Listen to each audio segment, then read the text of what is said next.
I'm Cape Joel, and this is Comic Smack, your weekly, daily, all the time, anytime comic book show where I give you your fix of everything you need to know from the world of comic books and superheroes. And on today's show, we're taking a look at All New X-Men issue number 10, a continuation of the Apocalypse War. Yes, just because Apocalypse the movie has come, gone, open soft, and mostly been forgotten, doesn't mean we still can't have fun with the comic, right? Well, let's hop on in and see what happens next, shall we? Alrighty then, so as the comic opens up, we see what became of Hank McCoy at the hands of the violent Sandstormers. These violent desert bandits want to cut Beast open and leave his guts for the birds. Luckily, our hero is saved by the intervention of an old mystic. This blind weirdo says that it would be very unfortunate for the Sandstormers to go back to Ball, their leader, and to tell him that not only is his son missing, but they killed their only lead. Why is this guy being so cool? Well, back to that in a minute. From there, we transition on over to Evan and Sabanur, who have made their way to a nearby port town. You see, here's the thing. At the end of last issue, they made it seem like this young Apocalypse actually knew that he and Evan were the same person. Yeah, well, about that, as we find out in this issue, that was kind of a fake out, and Sabanur saw Genesis, saw, his weird pale skin and blue lips, and just assumed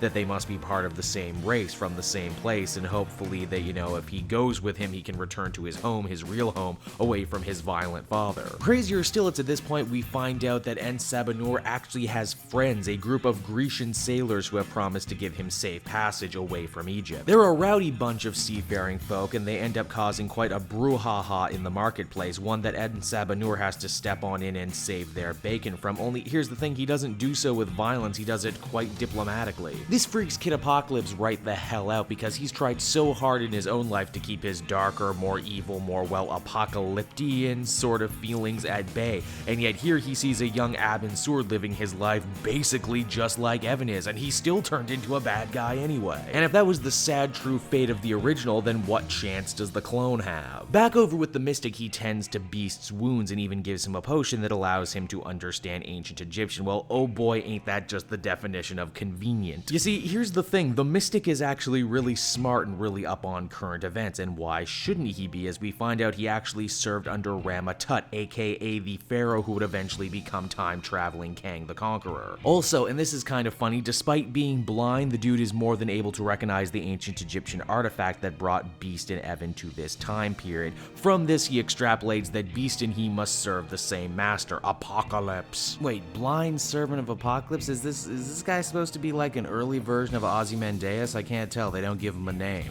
Back in the port, little Sabanur is more than ready to jump ship. I mean, quite literally, he's on the ship and ready to leave, even though Evan tries to get him back, saying that together they're the only two people who can save Beast from death at the hands of the Sandstormers. A group of the Stormers' rivals, calling themselves the Golden Raiders, show up and they're forced aboard the ship anyway. However, when they get out to sea, they see a vision of Ball telling them that if they don't return his son right away, they're going to kill Beast. So yeah, All New X-Men number 10, what started out as probably, in my mind, the most interesting of these Apocalypse War event tie-ins, ended up running out of steam rather quickly. Oh, all the seeds of what I liked are still in there, destiny, predetermination, the choices we make defining us. These are cool ideas, but they're just that, ideas. We know Evan isn't going to do anything by the end of the story to stop Sabanur from becoming evil. And honestly, Evan doesn't learn anything new about himself in this issue that he didn't already know from issue 1 near the end when he saw Sabanur for the first time. Heck, Beast, for tagging along, barely says 2 words throughout this issue. It's kind of funny how little he actually gets done. Overall, I kind of can't help but give this one a 6 out of 10. Hey everyone, thanks so much for watching my newest video. I hope you enjoyed it, and while you're here, why not check out another video I have on offer, or